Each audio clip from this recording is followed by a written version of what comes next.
बिस्मिल्लाहिर्रहमानिर्रहीम। मैं हूं सनाउल्लाह खान और आप प्रोग्राम देख रहे हैं दूसरा रुख। नाज़रीन, तालिबान के काबल पर जो कब्ज़ा हुआ है उसको आज 7वां रोज़ है और 7 रोज़ से अफ़गानिस्तान जैसे मुल्क में ना ही कोई गवर्नेंस सिस्टम है, ना ही कोई हुकूमत है। अफ़गानिस्तान की आवाम भी ये जानना चाहते हैं कि अफ़गानिस्तान में कब तक निज़ाम हुकूमत कायम होगा, और जबकि बाकी दुनिया के ममालिक पाकिस्तान, अमरीका या दीगर ममालिक हैं वो भी इसी सशोपंज में है कि कब तक ये मामला हल तलब होगा और तालिबान एक इंक्लूसिव हुकूमत बनाने में कामयाब होंगे। इसी पर हम बात करेंगे। हमारे साथ मौजूद हैं काबल से अनीसुर रहमान साफ़ी हैं, इसके साथ पेशावर से हमारे ब्यूरो चीफ़ हैं अली अकबर ख़ान साहब, और इस्लामाबाद ब्यूरो में हमारे साथ हैं एहसान मसूद साहब। शुक्रिया तमाम मेहमानों का। हम सबसे पहले काबुल चलते हैं अनीसुर रहमान साहब के पास। अनीस, क्या सूरत हाल है? कब तक तालिबान जो है अपने मुज़ाकरात मुकम्मल करके अफ़गान अवाम को एक गवर्नेंस सिस्टम दे सकते हैं? बहुत शुक्रिया। देखिए, जब दूसरे दिन पे ज़बीहुल्लाह मुजाहिद ने प्रेस कॉन्फ्रेंस दी थी तो उन्होंने कहा था कि 8 से 12 दिनों में जो है वो सिस्टम बहाल हो जाएगा, लेकिन हमें नजर नहीं आ रहा कि ये 1 महीने में भी बहाल हो जाएगा, क्योंकि अभी तक सिर्फ ज़बीहुल्लाह मुजाहिद है जिसको कैबिनेट का मेंबर बनाया गया है, जिसको इंफॉर्मेशन एंड कल्चर मिनिस्ट्री दी गई है। बाकी जो सूबे हैं उसमें सिर्फ निंगरहार एक वाहिद सूबा है जहाँ पे गवर्नर भी काम कर रहा है और दीगर जो इदारे हैं वो भी काम करना उन्होंने शुरू की है। लेकिन जब तक काबुल में इदारे और सिस्टम नहीं चलेगा, बाकी मुल्क इसी तरह रहेगा। ऐसा रहा है कि तालिबान की मिलिट्री ने खूब काम किया था, लेकिन जो पॉलिटिकल विंग है उन्होंने अभी तक कुछ होमवर्क नहीं किया था। तालिबान बज़ाहिर तो कहते हैं और फेसबुक पे भी नशर करते हैं और उनकी जो खबरें हैं वो भी आती हैं कि हुकूमती इदारों के जो एहलकार है, जो सरकारी मुलाजिमीन है, वो इदारों को चले जाए, लेकिन जब वहाँ पे इदारों में तालिबान बैठे होते हैं तो उनको नहीं छोड़ा जाता। उनको ये डर होता है कि ये इस इदारे का सरकारी मुलाजिम नहीं है। अब जो उनके पास कार्ड वगैरह हैं या वो जो कॉन्ट्रैक्ट पे काम कर रहे थे, सब लोग जो है इसमें है कि एक तरफ ये न्यूज में कहते हैं कि आप इदारों सरकारी इदारे में आ जाए, दूसरी तरफ इनको नहीं छोड़ा जा रहा। ये जो अब सिस्टम जो है वो बिल्कुल रोका हुआ है, कुछ काम नहीं हो रहा। अफगानिस्तान जो था वो एक डिजिटल सिस्टम की तरफ चला गया था और अफगानिस्तान की जो जितनी सरकारी इदारे थे उनको डिजिटलाइज किया था, लेकिन आज मुझे ये पता चला कि जो हमारे डिजिटल सिस्टम है, जो मिनिस्ट्री ऑफ फाइनेंस और मिनिस्ट्री ऑफ इंफॉर्मेशन उसको इकट्ठा चला रही है, उनको फंक्शनलाइज के लिए जो टेक्निकल सपोर्ट की जरूरत है उन लोगों को भी आज नहीं छोड़ा गया है उन ऑफिस में। अब अगर ये चीजें खराब हो जाएगी, क्योंकि जब 10 दिन में या 7 दिन में आप मशीन को चेक नहीं करेंगे, आप सिस्टम को चेक नहीं करेंगे, तो वो खराब हो जाएगी, जिस पे लाखों डॉलर्स का जो है वो खर्चा आया है। तो मजीद देखते हैं कि तो 2-3 दिन में ये लोग क्या करना चाहते हैं। ये बताएं कि काबुल है या कंधार है या जो बाकी बड़े शहर हैं, वहाँ पर सिविक फैसिलिटीज़ हैं, जिस तरह सफाई का निज़ाम है, पानी का निज़ाम है, बाकी चीज़ें हैं इस तरह की, उनकी क्या सूरत हाल है? जब कोई गवर्नेंस सिस्टम ही नहीं है, कोई हुकूमत ही नहीं है, तो ये इदारे किस तरह चल रहे हैं?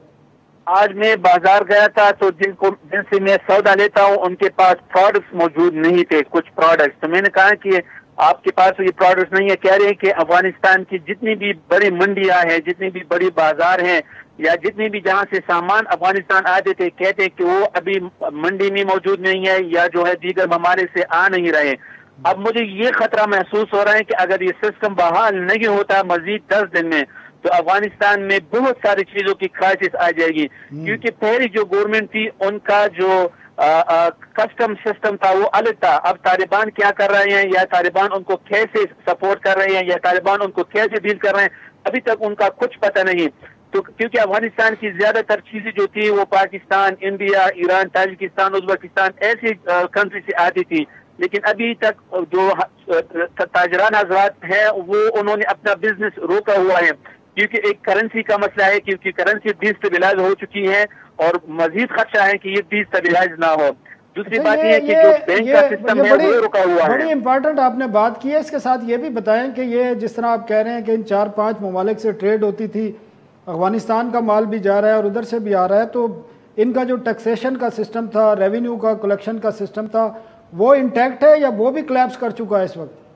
नहीं, वो भी कोलैप्स कर चुके हैं, क्योंकि जब पहले आपने देखा होगा टीपू साहब बैठे हैं, उनको पता है कि जब तालिबान अफगानिस्तान एंटर हो रहे थे तो तोरखम के अलावा बाकी जितनी जो रेवेन्यू के रास्ते थे, जो कस्टम्स के रास्ते थे, वो तालिबान के हाथों में आ चुके थे। और वहाँ पे जितना भी सिस्टम है वो भी रुका हुआ है, वहाँ पे कोई चीज नहीं है, वहाँ पे कोई जो सरकारी मुलाजिमीन है या पे जो एम्प्लॉयज थे वो अभी तक नहीं है। और हमने जो सुना है, तालिबान इस चीज को अभी तक समझ नहीं पा रहे कि इन चीजों को कैसे हम यूज करें, क्योंकि जो जितना भी सिस्टम है वो डिजिटल सिस्टम है, और डिजिटल सिस्टम को जो है वो तालिबान अभी तक नहीं समझ पा रहे हैं। तो मुझे ये खदशा है कि वहाँ पे जो जितनी मशीनें पड़ी हुई हैं या जितनी मशीनें काम कर रही हैं वो नाकारा ना हो जाए, क्योंकि ये सारी चीजें जो थी वो या जर्मनी से या फ्रांस से या जापान से जो थी वो एक्सपोर्ट की गई थी। अनीस एक सवाल आखिरी आपसे, क्यों आप भी बिजी हैं, एक दो चीज़ें बता दें। एक तो ये बता दें कि जो डिस्कशन हो रही हैं पॉलिटिकल मुख्तलिफ जो ग्रुपों के साथ राब्ते हो रहे हैं, उसमें जो एक्सटर्नल फोर्सेज हैं जिस तरह पाकिस्तान है या यूएस है या चाइना है, किन का इन्फ्लुएंस नज़र आ रहा है या उनका क्या रोल है इसमें, या तालिबान अपने तौर पर जो अपनी उनकी डिप्लोमेसी है उसके तहत वो काम कर रहे हैं? देखिए, अभी तो टाइम है, क्योंकि जितना सिस्टम जारी है वो इंट्रा अफगान जो अपने लोग हैं वो आपस में बैठे हुए हैं। मैंने अभी तक, अब जब से तालिबान आए हैं, मैंने नहीं देखा कि उसमें कोई अमेरिकन बैठा हो या कोई चाइना वाला बैठा हो या कोई भी दीगर ममालिक के कोई बंदे बैठे हो। जितनी डिप्लोमेसी हो रही है, जितनी टॉक्स हो रहे हैं, पाकिस्तान का कहीं रोल नजर आ रहा है आपको अफगानिस्तान के अंदर, काबुल में खासकर? देखिए, अभी तो है नहीं, क्योंकि अभी जो सिस्टम जारी है उसमें तो कोई नजर नहीं आ रहा, क्योंकि तालिबान को रिकॉग्नाइज करने के लिए उसको अभी एक सिस्टम बनाना होगा। जब सिस्टम बनेगा, जो हुकूमत बनेगी वो पेश करेंगी दुनिया को, जब दुनिया उसको एक्सेप्ट करेंगी कि नहीं, क्योंकि कल सोहेल शाहीन ने कहा कि हम जो अफगानिस्तान की कॉन्स्टिट्यूशन है उनको भी चेंज करेंगे।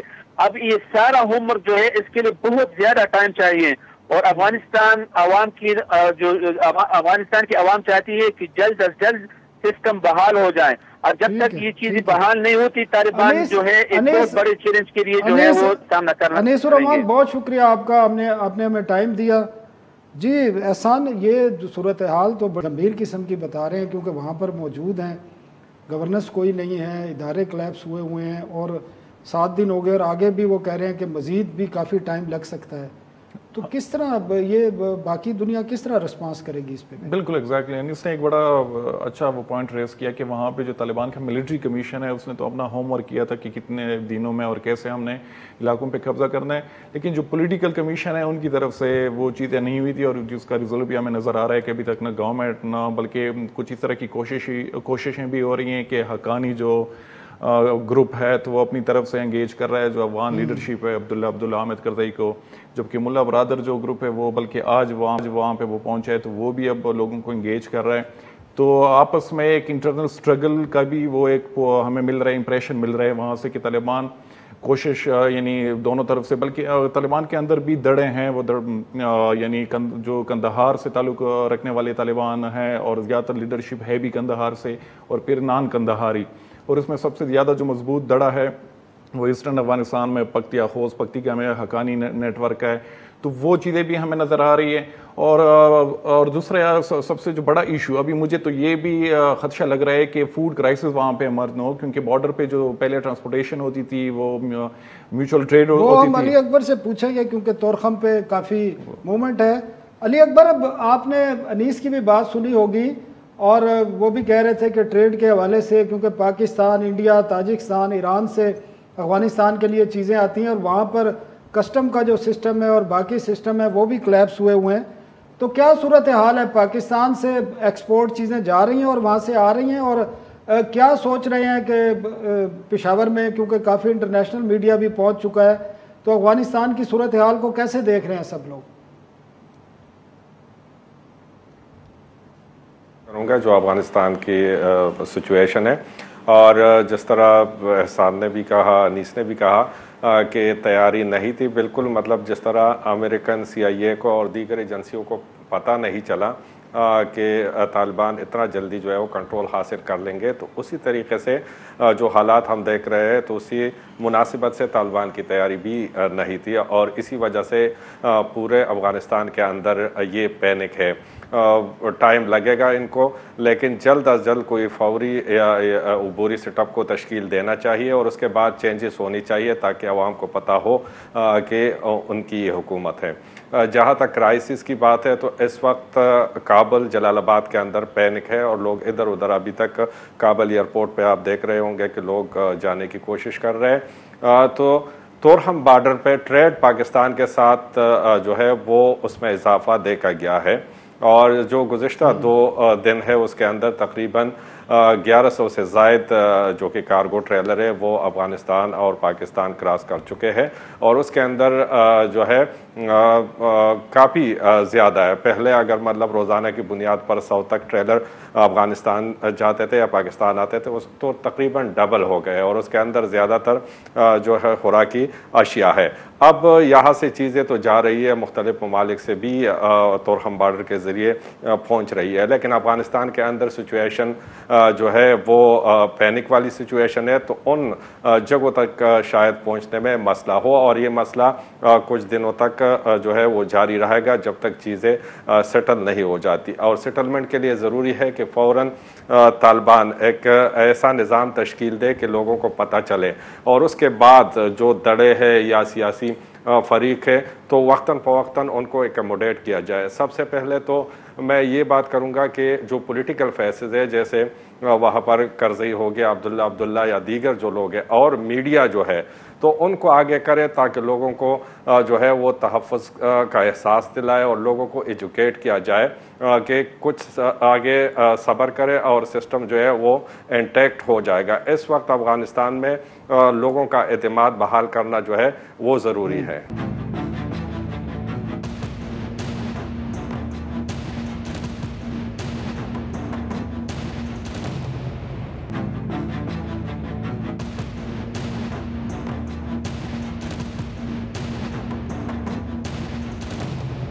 कामरान साहब, शुक्रिया हमें टाइम देने का। कामरान साहब, आपने सुना होगा हमारे मेहमानों से कि काबुल की क्या सूरत हाल है। आप वाशिंगटन में मौजूद हैं, अमेरिका क्या सोच रहा है इस सारी सूरत हाल के बारे में और आप क्या समझते हैं कि ये जो कुछ अफ़गानिस्तान में हुआ है बड़ी तेज़ी से, अमेरिका की इसमें मर्जी शामिल थी? क्योंकि अभी तक कन्फ्यूजन बरकरार है। बाज़ लोग समझते हैं कि अमेरिका ट्रैप हुआ है, अमेरिकी CIA ट्रैप हुआ है, पाकिस्तानी इदारे ट्रैप हुए हैं। तो आप क्या समझते हैं, अमेरिका क्या सोच रहा है इस सारी सूरत हाल में?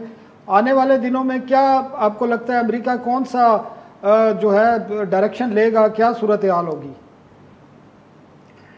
देखिए, शुक्रिया। देखिए, यहाँ अमेरिका में जो है इस चीज़ को मॉनिटर किया जा रहा है और इसके ऊपर अभी कोई ख़ास जो है बयानात नहीं आ रहे, खबरें हो रही हैं, मॉनिटर किया जा रहा है कि भाई डे टू डे क्या सिचुएशन है। अमेरिकी हुकूमत इवैक्यूएशन के इशू पे लगी हुई है, उसमें टाइम लगेगा। बहुत सारे लोगों को वहाँ से इवैक्यूएट करना है, फिर उसके लिए लॉजिस्टिक्स जो है वो काफ़ी नहीं थे। जैसे कल खबर आई थी कि कतर में जो है वो जो बेसिस हैं वहाँ पे सहूलियत इतनी ज़्यादा नहीं थी कि इतने ज़्यादा लोगों को थोड़े से वक्त के अंदर वहाँ से बाजियाब किया जाए। तो अब ये तो इस वक्त जो है जो US गवर्नमेंट की फोकस इस चीज़ के ऊपर है और फिर जाहिर है कि एक पब्लिक रिलेशंस डिबैकल है बाइडेन इंतज़ामिया के लिए और उनको दूसरी जानब से रिपब्लिकन्स की तरफ से बहुत ज़्यादा तनकीद का निशाना बनाया जा रहा है। फिर 2022 के मिड टर्म इलेक्शन जो हैं वो भी सर पे खड़े हुए हैं। तो ये बहुत सारी इश्यूज़ हैं। जहाँ तक जो है अमेरिका को देखे पता था ये अपना, अगर आप CIA की जो वो रिपोर्ट्स थी, इंटेलिजेंस असेसमेंट्स थे जो लीक हुए थे US प्रेस के अंदर, पहले लीक हुआ था कि जी साल से पहले या साल तक जो है ये रियासत जो है ये निकाल जाएगी। उसके बाद जो है उन्होंने उसको अपडेट किया, कहा कि 90 दिनों में ये रियासत गिर सकती है। तो जाहिर है उनको भी पता था, उन्होंने ट्रेन किया था, उन्होंने तैयारी की थी। उनको ये उम्मीद थी कि शायद जो है ये सिविल वॉर चले और इतनी देर तक चले कि तालिबान को मेज पे लाने पे मजबूर कर दिया जाए और पूरी तरीके से काबिज ना हो। लेकिन जब वो उनकी रियासत जो अफगान रियासत के एहलकार हैं, जब वो लड़े ही नहीं, तो आपको याद होगा कि शुरू के दिनों में जो है एयर स्ट्राइक्स भी हुई थी अमेरिका की जानिब से इमदाद के तौर पे। Afghan national security defence forces के लिए, लेकिन जब वो लड़े नहीं तो फिर जाहिर है अमेरिका को एक्सेप्ट करना पड़ा। अब यह है कि कोई जल्दी नहीं है, इस वक्त अमेरिका के पास बहुत सारे जो है वो लेवरेज है। सबसे बड़ा लेवरेज जो है इंटरनेशनल रिकग्निशन का है, दूसरा बड़ा लेवरेज पैसे का है, और फिर एयर स्ट्राइक्स, और अब तो टेक्नोलॉजी इतनी बढ़ गई है कि अगर आपको दहशतगर्दी के खिलाफ ऑपरेशंस करने हैं तो वो उसके लिए इन कंट्री होना ज़रूरी नहीं है। और मैं समझता हूँ कि मेरे ख्याल में कामरान साहब, अमेरिका ने तालिबान से काफ़ी कमिटमेंट ली हुई है जिनका वो ऐलान भी कर रहे हैं, और इसमें जो दाइश है या बाकी जो टेररिज्म तंजीमें हैं उनके खिलाफ कार्रवाई भी मेरे ख्याल में करने की कमिटमेंट दी गई है। तो ये चीज़ें नज़र आ रही हैं। जी, कमिटमेंट तो है, लेकिन वो असल में करेंगे क्या? जो नायब अमीर हैं तालिबान के, सिराजुद्दीन हक्कानी, गो के उनको न्यूयॉर्क टाइम्स में ऑप-एड भी मिल गया था जब वो पिछले साल फरवरी के महीने में 2020 में मुआहदा हुआ था ट्रंप इंतजामिया और तालिबान के दरमियान, लेकिन वो एतबार नहीं है क्योंकि जो हक्कानी नेटवर्क है उसके बड़े गहरे ताल्लुकात हैं अलकायदा के साथ, और जो है टीटीपी के साथ, टीटीपी के आईसिस के साथ ताल्लुकात हैं। तो ये एक बड़ा फ्लूइडिक बैटल स्पेस है, तो इसमें जो है वो किसी की बात पे एतबार करना। कामरान साहब, ये चाइना और रशिया का जो इंटरेस्ट नज़र आ रहा है और वो उनके वहाँ पर सफारत खाने भी काम कर रहे हैं, तो आपको कहीं ऐसा खदशा तो नज़र नहीं आ रहा कि हमें कि आने वाले दिनों में एक प्रॉक्सी वार का सेंटर बन जाए अफगानिस्तान और चाइना और रशिया और अमेरिका के दरमियान जो पहले ये कशीदगी है वो अफगानिस्तान में फिर एक प्रॉक्सी वार शुरू हो जाए, या सर्द वार जिस तरह माजी में रही है उस किस्म की सूरत हाल कोई हो सकती है? देखिए, प्रॉक्सी वॉर तो चल ही रही थी ना, वो तो मतलब कोई तालिबान को जो है वो रूस भी पैसे दे रहा था, ईरान भी दे रहा था, तो वो तो चल ही रही थी। लेकिन अब ये है कि देखें, जब तक अमेरिका अफगानिस्तान में बैठा हुआ था रूस और चीन का फ़ायदा हो रहा था। अमेरिका फंसा हुआ है, अपना जो है वो उसका नुकसान हो रहा है माली, और वो उसके पास बैंडविड्थ कम है कुछ और करने के लिए, तो इससे बहुत वो इत्मीनान था रूस और चीन के अंदर। अब मैं समझता हूँ कि सूरत हाल रिवर्स हो गई है। अब जो है चीन और रूस को मुसीबत पड़ गई है कि इस पूरे के पूरे मसले को कैसे हल किया जाए। जो बेल्ट एंड रोड इनिशिएटिव जिसका सीपैक बहुत बड़ा हिस्सा है, वो चाइना ने सिर्फ इसी वजह से जो न कर पाया था, सेंट्रल एशिया में भी कर पाया था कि अमेरिका सिक्योरिटी की जिम्मेदारी संभाल रहा था अफगानिस्तान की। चाइना को नहीं करनी पड़ रही थी, ना ही रूस को करनी पड़ रही थी। रूस के पास तो फिर भी कोई फौजी कुव्वत है, अड्डे हैं ताजिकिस्तान के अंदर, उन्होंने भी जंगी मशकें भी की हैं। उज़्बेकिस्तान और ताजिकिस्तान के जो बॉर्डर है जो अफगानिस्तान से लगता है वहां पर चीन ने तो कभी भी कहीं मल्टी डिविजनल फोर्स जो है वो तैनात नहीं की किसी जगह पे, तो वो पाकिस्तान के ऊपर बहुत ज्यादा इन्हिसार करेगा चीन। जी नाज़रीन, एक वक्फा लेते हैं और वक्फे के बाद हम अफगानिस्तान की सूरत हाल पर बातचीत का सिलसिला जारी रखेंगे।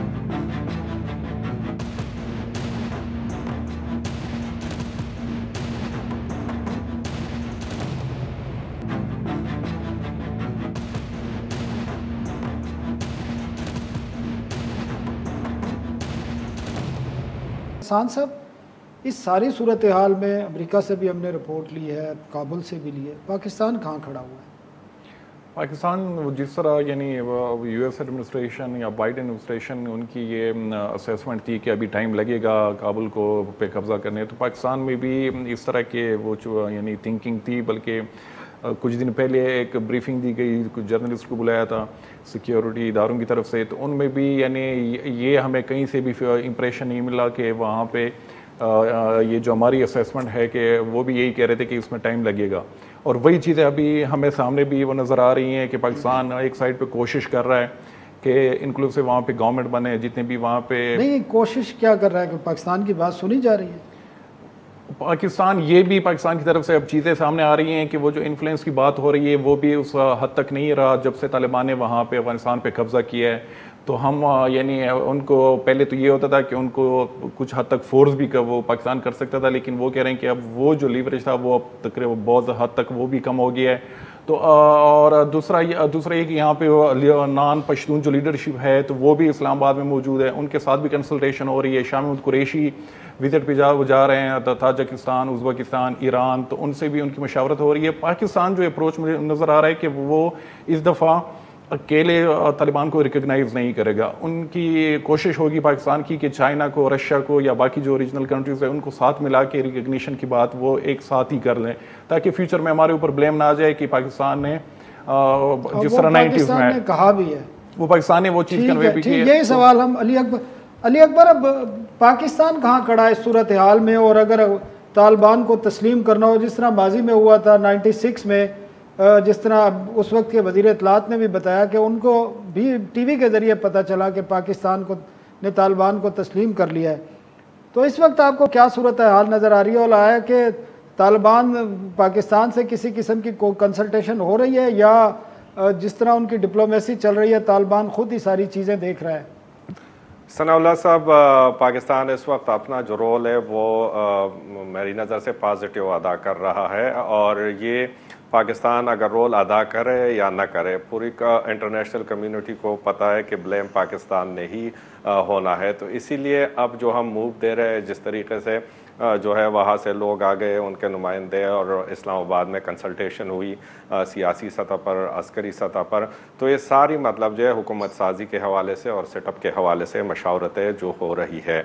इसके साथ साथ दूसरा ये कि अपना जो असिस्ट करना है वो भी पाकिस्तान उसमें अपना रोल अदा कर रहा है, और जहाँ जहाँ पे इन्फ्लुएंस की ज़रूरत है तो वो भी अपने तरीके से कर रहा है। और अब तो वज़ीर ख़ारजा का भी जो है वो वहाँ का जाएंगे और वहाँ पर मतलब जो मुज़ाकरात या जो भी लोगों से बातचीत है उसमें हिस्सा लेंगे। लेकिन यहाँ पर खुल के सामने आने की बात उन्होंने भी की कि अभी पाकिस्तान इस पोजीशन में नहीं है कि अकेले ये फ्रंट पे आए और कहे कि मैं अफ़गानिस्तान को तस्लीम करता हूँ, और उसकी वजूहात ये है कि अफ़गान अवाम है, जब तक तालिबान इस पोजीशन में नहीं आएंगे कि वो अफ़गान अवाम के उमंगों के मुताबिक जो है हुकूमत बना सके या चले, तो ये अभी अर्ली स्टेजेस है। लेकिन पाकिस्तान अपना रोल इस हद तक जो है वो कर रहा है, और इंटरनेशनल कम्युनिटी भी चाहती है, अमेरिका ने भी कहा है कि पाकिस्तान को रोल अदा करना चाहिए। तो बिल्कुल पाकिस्तान जो है वो दीगर मुल्कों के साथ जो उनके करीबी है या अपना ब्लॉक है तो उससे हट के नहीं जाएगा, लेकिन जो है वो साथ साथ इनपुट भी दे रहा है, और अफगानिस्तान में स्टेबिलिटी के लिए जो है अपना रोल अदा कर रहा है। जी, हम वाशिंगटन फिर चलते हैं। कामरान साहब, आपने एक पाकिस्तान में एक बड़ी अजीब सी सूरत हाल है कि अमरीकी सदर जो बाइडन वज़ीर आज़म पाकिस्तान को कोई टेलीफोन नहीं कर सके, और इस पे इश्यूज़ भी हैं। तो अमरीका और पाकिस्तान के दरमियान ये अफ़गानिस्तान के इशू पर आप क्या समझते हैं, किस लेवल पर कंसल्टेशन हो रही है, और आया कोई दोनों के दरमियान कोई इत्तेफाक राय है कि अफ़गानिस्तान में तालिबान की हुकूमत के हवाले से क्या इक़दाम दोनों ममालिक ने क्या रोल प्ले करना है, और कब तक तालिबान की हुकूमत अगर बनती है तो किस तरीके से उसको तस्लीम किया जाएगा? जी देखें, वो जो फंक्शनल रिलेशनशिप है जो डीओडी और जीएचक्यू के दरमियान, आईएसआई और सीआईए के दरमियान, वजारत खारजा और स्टेट डिपार्टमेंट के दरमियान, मैं समझता हूँ वो तो चल रहा है ना। अभी मोहिद यूसुफ साहब जो नेशनल सिक्योरिटी एडवाइजर हैं वो यहाँ हो के गए हैं, और अब मुलाकात जो है सुनने में यही आया है कि अब जो है फिर से दोबारा मुलाकात होगी, कब होगी ये नहीं पता, तो ये तो हालात पे डिपेंड करेगा। ये तो चल रही है, गुफ्त शनीद हो रही है। ये पाकिस्तान के अंदर मैं समझता हूँ कि ये एक वो मुहिम्मा है वो अवामी सतह के ऊपर और मीडिया के अंदर भी, कि हम वो अगर इमरान खान को जो बाइडन की कॉल नहीं जाती तो वो एक बहुत बड़ा मसला हो जाता है। यहाँ तो इसके ऊपर जो है मैंने कभी कुछ नहीं सुना कि भाई सवाए इसके कि जो है जो रिपोर्ट आई है कि जी इमरान खान साहब जो हैं, अमरीकी सदर ने दुनिया के दीगर जो सरबराहान हैं उनसे तो कंसल्टेशन की है ना, और पाकिस्तान तो अफगानिस्तान के हवाले से सबसे अहम उसका जो रोल है वो है, तो उस हवाले से तो कॉल आनी चाहिए थी मेरे ख्याल में। अलामती होती जो है ना आनी चाहिए थी, लेकिन ये है कि नहीं आई। फिर ये भी देखें कि अपना पाकिस्तान के सदर को कॉल करना प्रायोरिटी लिस्ट में कहाँ पर है। सदर बाइडन, जो बाइडन के, उनके पास बहुत सारे और इश्यूज हैं लेफ्ट एंड राइट, ऊपर से फिर ये तालिबान का हो गया है। हो सकता है कि अब जो है इस जो नई सूरत हाल है अफगानिस्तान की, इसके बैकड्रॉप में कॉल आ जाए, लेकिन कुछ कहना मुश्किल है। मैं समझता हूँ इसको इतना बड़ा इशू नहीं बनाना चाहिए, ये देखना चाहिए कि भाई जो है तावन हो रहा है या नहीं हो रहा, और फिर ये है कि अमेरिका के अंदर भी अभी इस सूरत हाल का जायजा लिया जा रहा है, क्योंकि जो पुराना कैलकुलस था वो खत्म हो गया है। अब नया कैलकुलस है। अब नए कैलकुलस में देखना है कि पाकिस्तान जो है वो कहाँ पे होगा, और अब पाकिस्तान की ज़रूरत होगी अमेरिका को। एक तरफ जो है वो कशीदगी है, क्योंकि जो मफादात हैं उनका जो अपना डाइवर्जेंस था जो कई सालों पे चल रहा था, वो सिलसिला भी चल रहा है। फिर थोड़ा सा गम और गुस्सा भी है पाकिस्तान के ऊपर वाशिंगटन के अंदर, और फिर वो एक अदम एतबार का जो है, जो ट्रस्ट डेफिसिट है वो भी है। जी जी, तो वो सारी चीजें उसको दूर करने की जरूरत है आपके ख्याल? उसको दूर करने की जरूरत है। और मैं समझता हूँ कि अब चूंकि पाकिस्तान जो है वो अफगानिस्तान में जो सबसे बड़ा गैर मुल्की जो स्टेक होल्डर है वो पाकिस्तान होगा, तो इस वजह से मैं समझता हूँ पाकिस्तान के साथ जो है गुफ्तशनीद ज्यादा जो है वो हरकत में आएगी।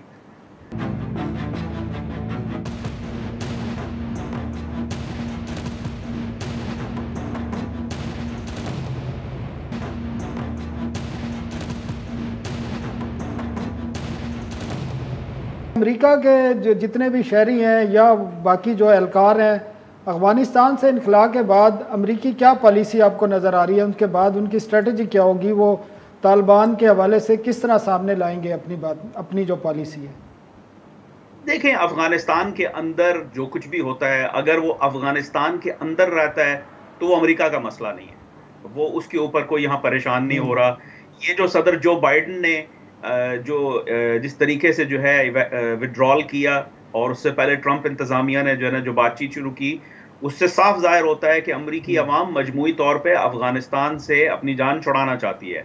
और मैं समझता हूँ कि उसी जो अवामी राय को मद्देनजर रखते हुए दोनों इंतजामियों ने यही काम किया। तो इस वजह से मैं समझता हूँ कि अफगानिस्तान जो है वो एक होल्डिंग पैटर्न में आ जाएगा कि भाई ठीक है, वहां से अब निकल आए हैं, अब उसको मैनेज करना है, लॉन्ग डिस्टेंस मैनेज करना है, लेकिन और बड़े इश्यूज हैं और वो अपना उनको डील करना है। ये कोविड का इशू है, ये अभी तक चल रहा है। ठीक है, फिर चाइना के साथ जो रिलेशनशिप है वो है। ठीक है। कामरान बुखारी साहब, बहुत शुक्रिया आपका। एहसान, जो कामरान साहब भी कह रहे थे और हमें भी नज़र आ रहा है कि पाकिस्तान के और अमेरिका के ताल्लुकात और तालिबान की हुकूमत के हवाले से कोई इतनी ज़्यादा कंसल्टेशन नहीं है। वहाँ पे कंसल्टेशन ज़रूर है जहाँ मैटर करते हैं। तो आप क्या समझते हैं कि ये सूरत हाल किस तरफ जाएगी? और जो वो बात कह रहे हैं कि अमेरिका का कोई कंसर्न नहीं है, अमेरिका से निकलना चाहता है। अमेरिका का शुरू से यही, यानी ट्रंप जो बाइडन कितने मुखालिफ रहे हैं, लेकिन दोनों का इस बात पे बिल्कुल वो एग्री थे कि हमने अफगानिस्तान से निकलना है। और वहाँ पे एक तरफ से उनकी एक स्ट्रेटेजिक डिमांड भी थी। अफगानिस्तान में रहना वो समझते थे कि ये एक स्ट्रेटेजिक डिस्ट्रैक्शन है, क्योंकि हमने आगे चाइना के साथ, चाइना को भी कन्फ्रंट करना है, रशिया को भी करना है, क्योंकि वो पिछले 20 सालों में हमसे काफ़ी आगे निकल गए हैं, खासकर फाइनेंशियली। और साउथ चाइना सी पे वहाँ पे भी यानी काफ़ी इनके बीच में कन्फ्रंटेशन हो रही है यूएस और चाइनीज़ गवर्नमेंट के बीच में। तो दोनों तो इस बात पे एग्री थे। अभी जो क्रिटिसिज्म अमेरिकन मीडिया में या जो एनालिस्ट है वो बाइडन एडमिनिस्ट्रेशन पे हो रही है क्रिटिसिज्म, वो निकलने का जो तरीका है वो उनको क्रिटिसाइज कर रहे हैं कि आप यानी बिल्कुल निकलते, लेकिन वहाँ तो एश्योरेंस या वहाँ पे कोई ऐसा सेटअप छोड़ के चले जाते। अफगान गवर्नमेंट को भी ये कन्वे करते कि अबैंडन हम होके नहीं जा रहे, बल्कि हम आप साथ करें। जो 20 साल उन्होंने गुजारे हैं वो आखिर में रिस्पांसिबिलिटी अदा नहीं की। वही कि जाते हुए यानी जाते हुए काबुल तालिबान के झोली में गिरा के गए हो, तो ये उन पे एक क्रिटिसिज्म हो रही है कि दुनिया। और ये भी जो 3 लाख फौज तैयार की वो भी किसी काम की नहीं, वो भी काम की नहीं। बाकी ममालिक को भी सोचना चाहिए कि अपने फौजियों को तरबियत के लिए अमेरिका ना भेजें, खुद ही ट्रेन करें। खुद ही, बिल्कुल। अली अकबर, आप क्या समझते हैं? 2-3 चीज़ें हैं। एक तो पेशावर में झंडे के इशू पर मुजाहरे हुए हैं और अफगानिस्तान में भी बाज़ ग्रुप खड़े हो गए हैं। आपको नज़र आ रहा है कि आने वाले दिनों में ये झंडे का इशू या बाकी जो ग्रुप खड़े हुए हैं मुख्तलिफ सूबों में, और उन्होंने कहा है कि वो तालिबान के साथ जो है सामना करेंगे, उसका तो क्या नज़र आता है कि ये इशू कोई आगे सिविल वार की तरफ तो कोई चीज़ नहीं जा रही, या तालिबान में इतनी अब सकत है और उनकी जो पॉलिसी इस किस्म की है कि वो इस्तेकाम ले आएंगे? सनाउल्लाह, जो तालिबान ने गुज़श्ता 20 साल के अंदर जिस तरीके से जो फ़ॉरेन फोर्सेस है उनके ख़िलाफ़ मुज़ाहिमत का सामना किया है और जिस तरीके से सेटलमेंट हुई है इस वाक़े की, तो ये चीज़ें जिस तरह के झंडे का वाक़या हो गया, अब मतलब कुछ दिन बाद ख़वातीन का इशू भी आएगा, तो ये चीज़ें चलती रहेगी। बज़ाहिर इस वक्त हम नहीं देख रहे कि कोई बड़े पैमाने पर सिवाय पंजशेर के 1-2 डिस्ट्रिक्ट्स और इसी तरह बगलान का, तो वहाँ पर मतलब जो है ये बातें चलती रहती है। लेकिन इस वक्त पे हम ये देख रहे हैं कि क्योंकि अफ़गानिस्तान में हुकूमत की तश्कील हो रही है और जो धड़े है तो वो किसी न किसी तरीके से अपने आप को ज़ाहिर करने की कोशिश कर रहे हैं ताकि इस सिस्टम में उनको भी जो है हिस्सा मिले। तो आगे जिस तरह पाकिस्तान के अंदर देखे, पाकिस्तान एक आज़ाद मुल्क है और जो है मुस्तहकम मुल्क है, लेकिन यहाँ पर भी आप देख रहे हैं कि PTM का इशू चल रहा है, इसी तरह मतलब बलूचिस्तान में भी वक्तन फ़वक्तन चीज़ें आती रहती है। तो अभी जो है हम ये नहीं समझ रहे कि आइंदा माजी करीब में कुछ इस तरह की चीज़ें जो है वो सामने आ जाए और फिर तालिबान का तरीक़ेकार भी डिफरेंट है माजी की तरह। अभी वो कोशिश कर रहे हैं कि जहाँ पर भी किसी को जो है किसी मसले का सामना है या एहसास महरूमी का या कोई और बात है, तो वो कोशिश कर रहे हैं कि उनको उनके साथ बैठे मुज़ाकरात करें और पॉलिटिकल फोर्सेस को भी इन्वॉल्व कर रहे हैं। तो बाकी जो पेशावर में के हवाले से जो 1-2 जुलूस निकले हैं उस पर KP हुकूमत की इंतज़ामिया का क्या मौक़िफ़ था? अब ये जो झंडे का इशू सामने आया हुआ है, तो इसका कोई जो है इस तरह की कोई ऐसी बात नहीं, अफ़गानिस्तान में भी कोई ऐसी बात नहीं देखी गई कि वहाँ पर कोई ऐसा हो कि झंडा यकदम जो है वो हमने कोशिश की कि तालिबान से भी इस पे बात करें, और जो हमारी इतलात है तो कोई उनका भी ऐसा कोई फ़ैसला नहीं था कि इस पे मतलब जो रिएक्ट उन्होंने किया। पाकिस्तान के अंदर 19 अगस्त को जो है वो अफ़गानिस्तान के यौम जश्न आज़ादी को मनाया जाता है। ताहम इस बार जो तालिबान ने कब्ज़ा किया तो उसके ख़िलाफ़ भी, और उसमें सिर्फ अफ़गान के लोग नहीं थे बल्कि पाकिस्तान के PTM के भी लोग थे, और मतलब जो है जो अफ़गानिस्तान में हिस्सा लेते रहे तो वो भी लोग थे। अब तकरीबन 100 से ज़ायद लोगों को पकड़ा गया है, तो सिर्फ अफ़गान ही नहीं है, उसमें लोकल्स भी है, पाकिस्तानी भी है। तो वो एक इशू आया था, ताहम उस लेवल का नहीं था कि जिस पर कोई तशवीश का इजहार किया जा सके। अली अकबर खान साहब बहुत शुक्रिया, एहसान मसूद आपका भी बहुत शुक्रिया, वाशिंगटन से कामरान बुखारी साहब और काबुल से अनीसुर रहमान साहब का बहुत शुक्रिया। नाजरीन, आइंदा हफ्ता और इतवार तक के लिए हमें इजाज़त दीजिए। अल्लाह हाफ़िज़।